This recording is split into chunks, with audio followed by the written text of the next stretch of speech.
Bueno, agradecida yo con todos y todas ustedes. Me encantaría si me ponen en la cámara como para que pueda ver un poco al público, para que no me sienta así tan sola en una especie de monólogo.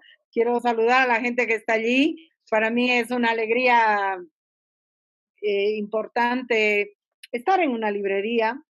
Yo quiero que ustedes sepan que las librerías vienen muriendo en Bolivia hace años bajo la persecución del neoliberalismo.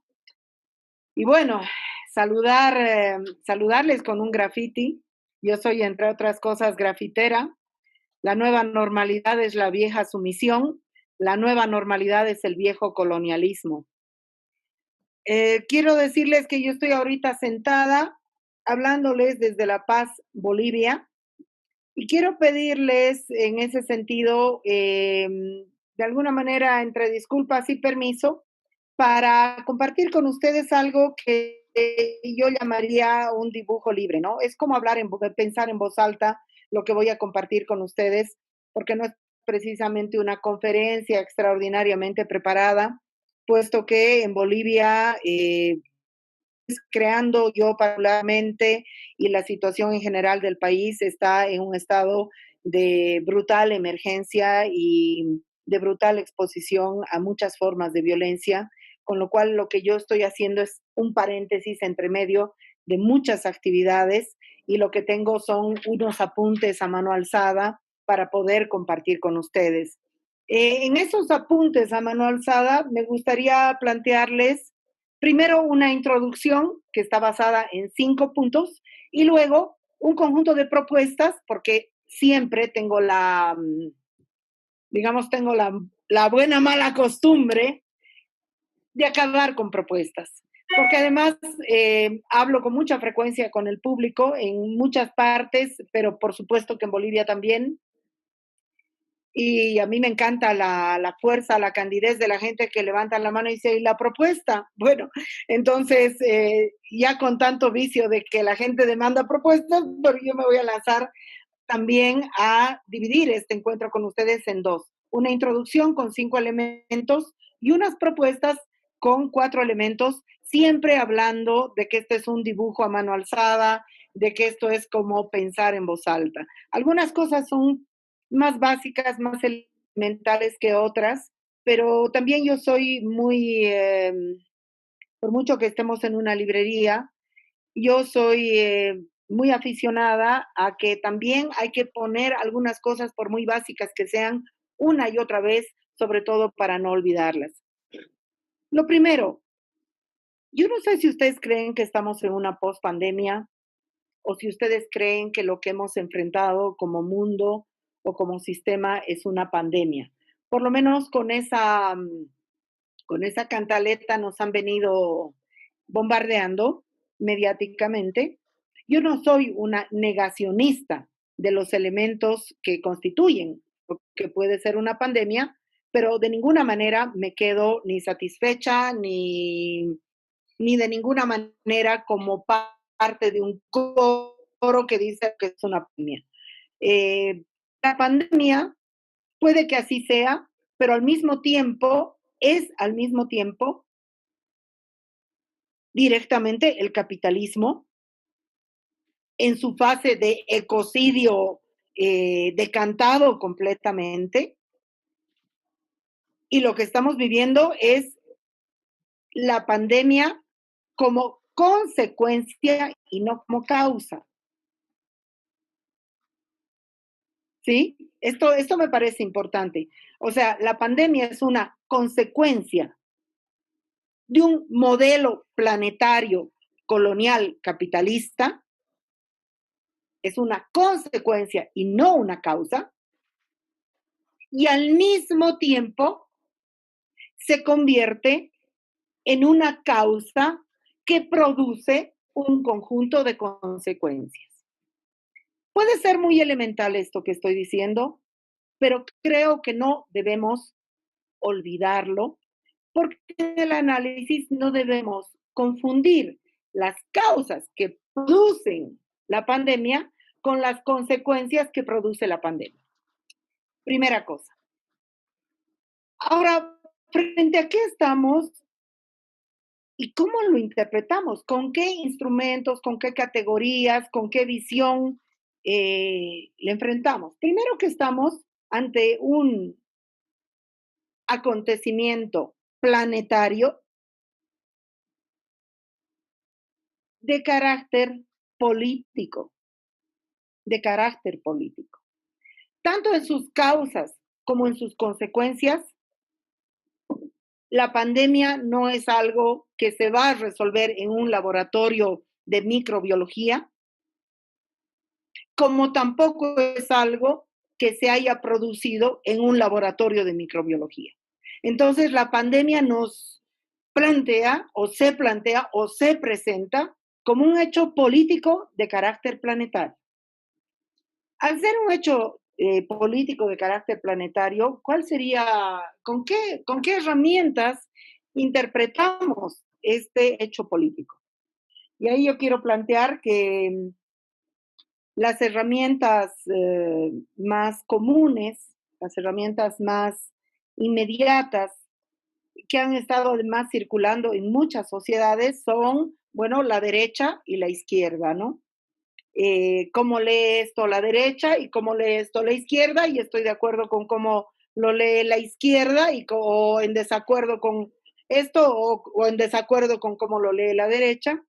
Y yo creo que el primer desafío que nos plantea, sigo en la parte introductoria por si acaso, es que tanto las categorías que vienen de lo que llamaríamos la derecha o lo que llamaríamos el campo liberal, como las categorías que vienen de la izquierda o llamaríamos el campo, digamos, materialista o marxista dialéctico, no son suficientes, no sirven para interpretar políticamente lo que está aconteciendo en este nuevo escenario político que estamos viviendo.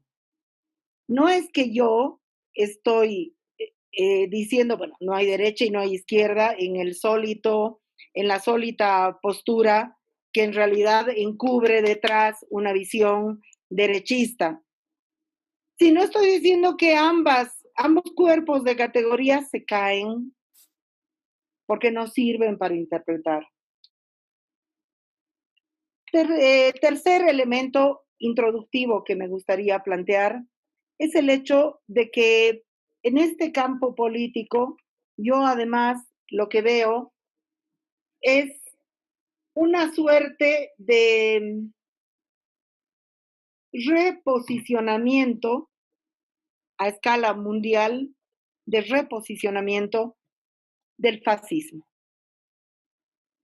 pero además de un nuevo tipo de fascismo que deberíamos analizar. Y nuevamente, para analizar este reposicionamiento del fascismo, tampoco sirve este esquema izquierda-derecha. Es más, yo creo que por lo menos en esta parte del mundo, una de las presiones más fuertes es una especie de tránsito de un neoliberalismo que tenía una especie de oferta democrática, liberal, de contenidos a la sociedad. Vamos a pasar a un neoliberalismo o se pretende que pasemos a un neoliberalismo de corte fascista y que estamos en ese tránsito. Tercer elemento, creo que estamos frente al recrudecimiento, pero además muy evidente, porque quizás esto, por supuesto que esto ya venía sucediendo antes de la pandemia, pero creo que la pandemia nos permite que haya sido muy evidente. Estamos frente a un recrudecimiento de poderes supraestatales, de poderes supraestatales. En esta parte del mundo donde vivo, trabajo y tengo sentido políticamente, lo hemos tenido siempre más o menos claro. Es decir, los poderes transnacionales han sido siempre para un mundo colonial muy duros en esta parte del mundo. Y quizás ustedes creían que tenían estados, no sé, ridículamente o ingenuamente estados soberanos y que ustedes pertenecían a estados soberanos, cuando eso hace tiempo que no es así. El capital financiero en esta etapa de un capitalismo financiero es justamente un capital transnacional que ha construido marcos jurídicos y marcos de acumulación de capital y marcos de deliberación transnacionales ultrapoderosos, supraestatales, frente a los cuales los estados son simplemente operadores secundarios de esas políticas. Entonces, en este recrudecimiento hemos visto estados y hemos visto gobiernos que han reaccionado más con perplejidad, más con una incapacidad de manejo de los efectos y las consecuencias de la pandemia, y estados que han reaccionado y no accionado, reaccionado a cúpulas supraestatales semigubernativas planetarias. Tan solo hablar del poder transnacional farmacéutico es para poner un mínimo ejemplo. Tan solo para hablar del poder de circulación o no circulación de información a través de transnacionales como Facebook o Google, es solamente poner un pequeño ejemplo. Quizás estamos más gobernados por el Estado-nación Facebook que por el Estado-nación España, o simultáneamente o paralelamente gobernados. Entonces yo creo que la dimensión del Estado es una dimensión que ha cambiado, que está cambiando casi completamente. Sigo en la parte introductiva. Me gustaría señalar que estamos ante una afectación inédita porque muchas veces, muchas veces, más relativamente o menos, hemos estado ante procesos sociales que terminaban donde empezaba la puerta de mi casa o que terminaban donde empezaba mi cuerpo. Sin embargo, la afectación de este proceso político-social es una afectación sobre el cuerpo, sobre los cuerpos, sobre los hábitos, sobre las sensibilidades más profundas de cualquier ser humano, en cualquier cultura y en cualquier latitud del planeta. Y esto me parece que es un dato fundamental que la convierte de alguna manera, no en inédita, pero inédita para nuestra generación y muchas generaciones que nos hayan precedido. Por último, quiero en esta parte de introducción todavía, en esta parte introductoria, quiero honrar, por supuesto, el lugar desde donde estoy hablando. Yo les estoy hablando desde Bolivia, estoy hablando desde un estudio de radio, estoy hablando desde un colectivo feminista, estoy hablando desde el cuerpo de una mujer, estoy hablando desde el cuerpo de una mujer lesbiana, y puedo asegurarles que el dolor que se está perpetrando con una sociedad que como esta, a la que pertenezco, no es que yo quiera azuzar ningún tipo de sensacionalismo ni de amarillismo, es un dolor extremo, es un castigo extremo.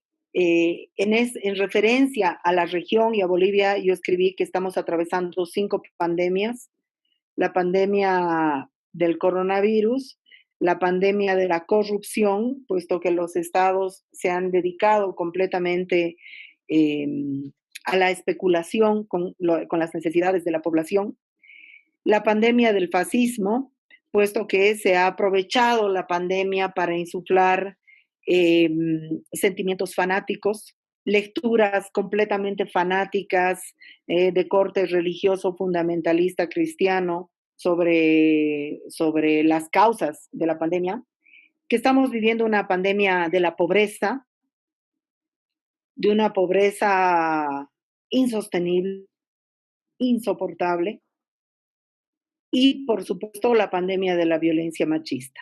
Entonces, en el caso de la sociedad boliviana, que es desde donde estoy hablando, no existe ningún tipo de institución o cobertura de ninguna especie, ni de salud, ni de economía, para nada, porque todo el excedente económico para la gestión posible o paliativa de la pandemia está en los países del norte colonial.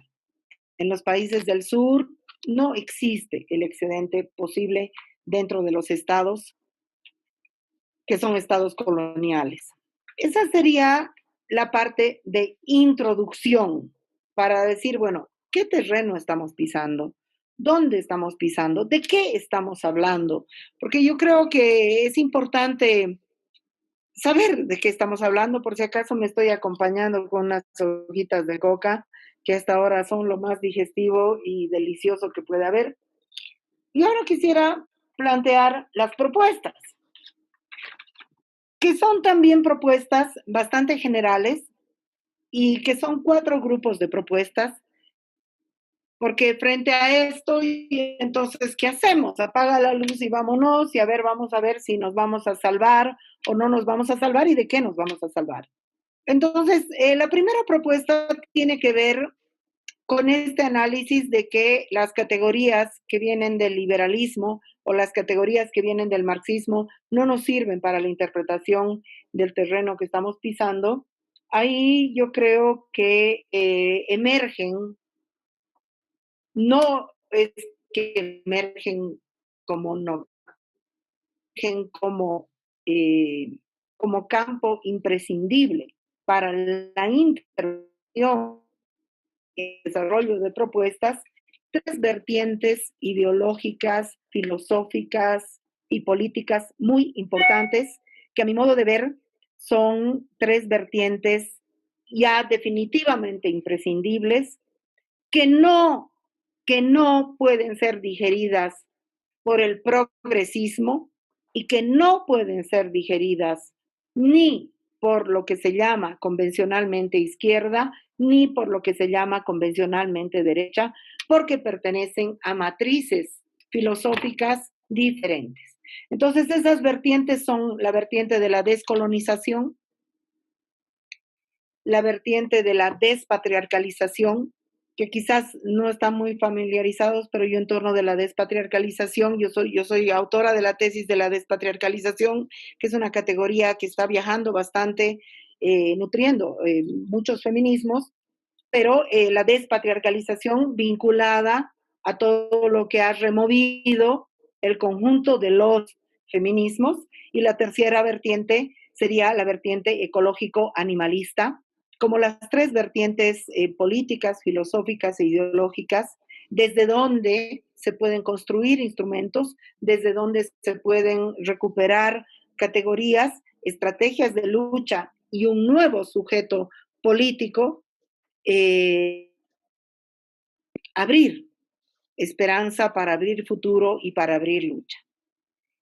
La segunda propuesta tiene que ver con las sensibilidades.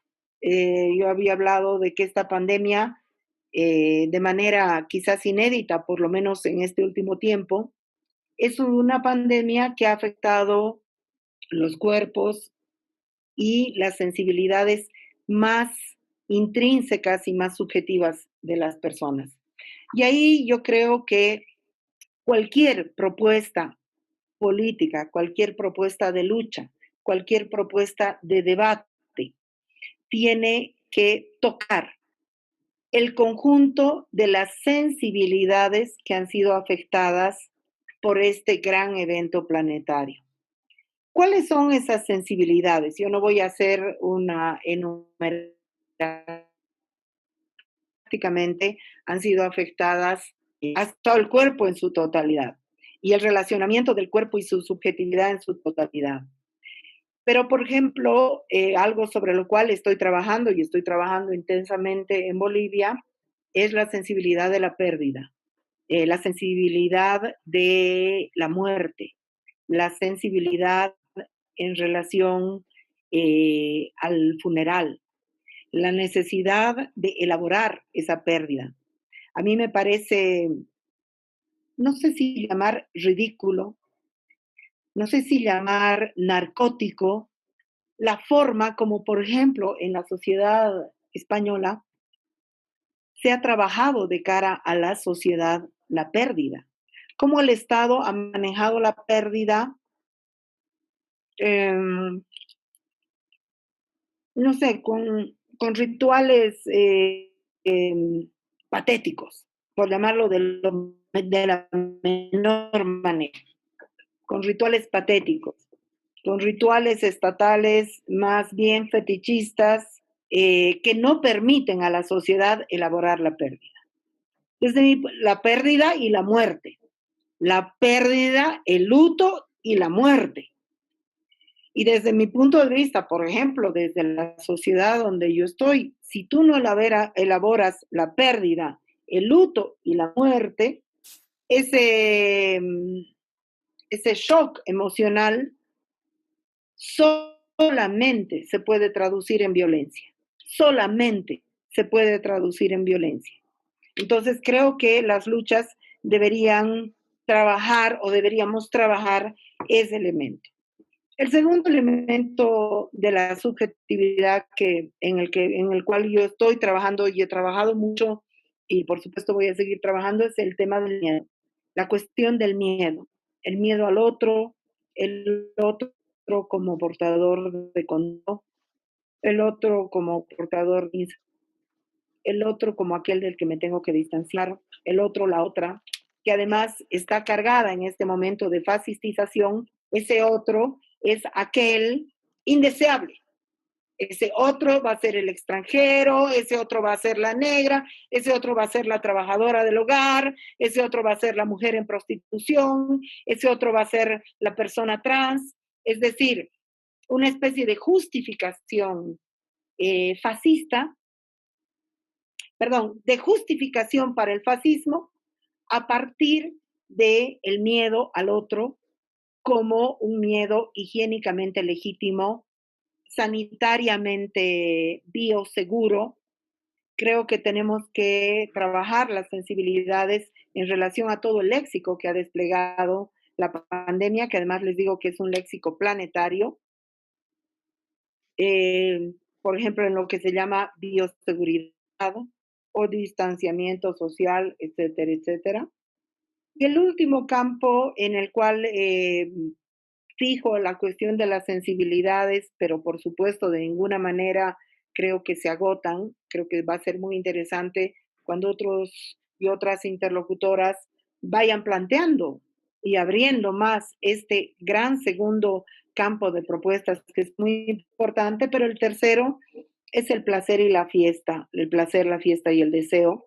Yo creo que hoy lo más subversivo es justamente retomar las riendas del placer, la fiesta y el deseo, porque además es lo que ha quedado prohibido, ¿no? Es sumamente interesante que en las sociedades todas las formas de flexibilización están vinculadas al trabajo, al reconocimiento del trabajo como una actividad legítima y al desconocimiento del ocio, la cultura, la fiesta, el placer como algo tan legítimo y tan sanador y tan importante y tan vital y tan social y tan etcétera, etcétera.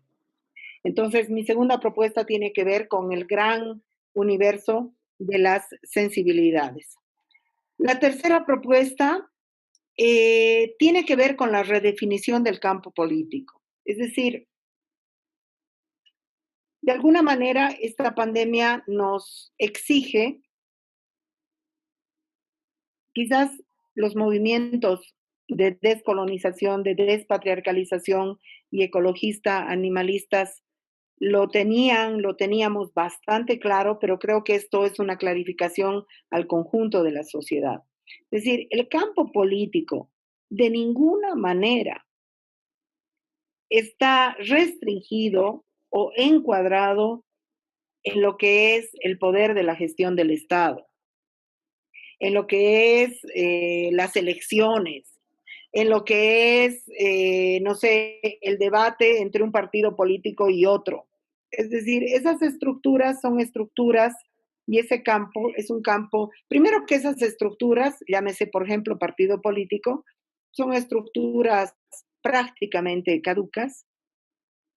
Si no son caducas, son completamente insuficientes. Y si no son caducas e insuficientes, son estructuras de simulación.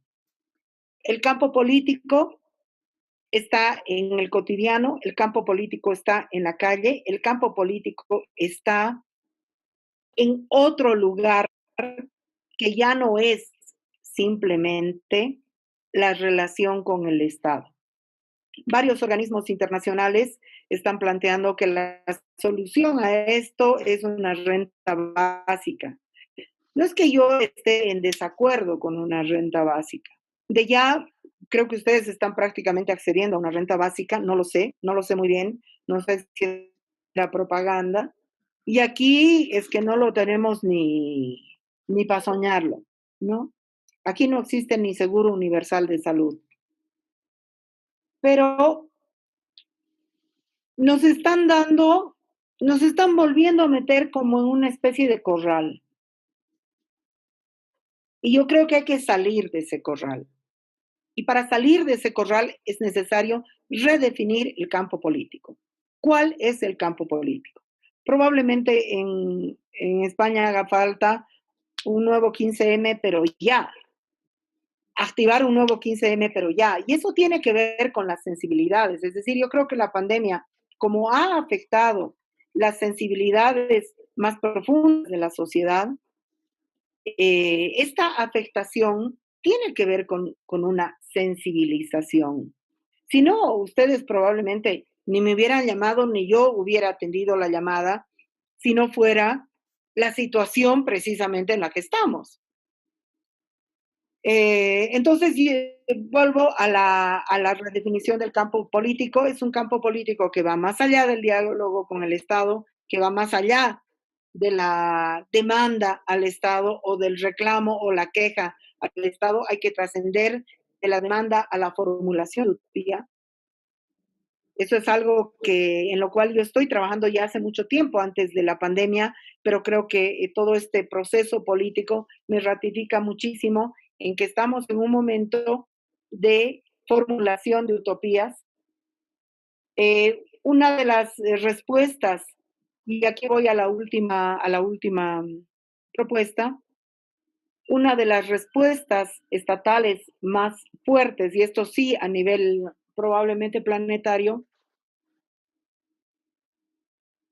es el endeudamiento. Es decir, los estados, incluso estados como el español, peor el estado boliviano, están formulando propuestas de endeudamiento del Estado y hacia el conjunto de la sociedad, de reendeudamiento de la sociedad. Todo el neoliberalismo ha estado construido sobre un proceso de endeudamiento y es en verdad el endeudamiento el que ha generado el real distanciamiento social, porque la deuda supuestamente es un hecho individual que te carga y te condena a ti como individuo. Nosotras hemos trabajado mucho en Bolivia, ya antes de la pandemia, en la construcción del concepto de la deuda como, como una estructura colectiva que se va a resolver colectivamente y no se va a resolver individualmente. Y ha sido muy divertido confrontar al sistema financiero y bancario con la deuda como contrato colectivo y no individual, porque bueno, eso ha sido muy duro y se los cuento en otro momento. Pero yo creo que el tema del endeudamiento del Estado y del endeudamiento de la idea de la familia y del endeudamiento del individuo es lo que quieren que sea de alguna manera el arma o el instrumento para aplacar cualquier fuerza rebelde y también para, de alguna manera, sostener y tirar para adelante con este capitalismo patriarco colonial que estamos viviendo, ¿no? Entonces, yo creo que es muy importante trabajar sobre eso, socialmente, masivamente, porque, bueno, muchas veces hay pensamientos que pegan en cinco, pegan en pequeños grupos que pueden constituirse en grupos de conciencia, pero movidas grandes, que son las que tenemos que armar, son movidas donde tenemos que encontrar factores en común. Y un factor en común muy interesante para trabajarlo desde todos los puntos de vista es precisamente el factor deuda, que además es un idioma que el neoliberalismo nos ha enseñado a trabajar a todos, todas y todes. Así que bueno, con estas notas, con esta introducción muy general que espero que haya sido suficientemente clara, si no yo estoy dispuesta a aclarar cualquier punto. Les tienen ustedes la palabra para que debatamos, o compartamos o preguntas, lo que ustedes quieren. Estoy en manos de ustedes.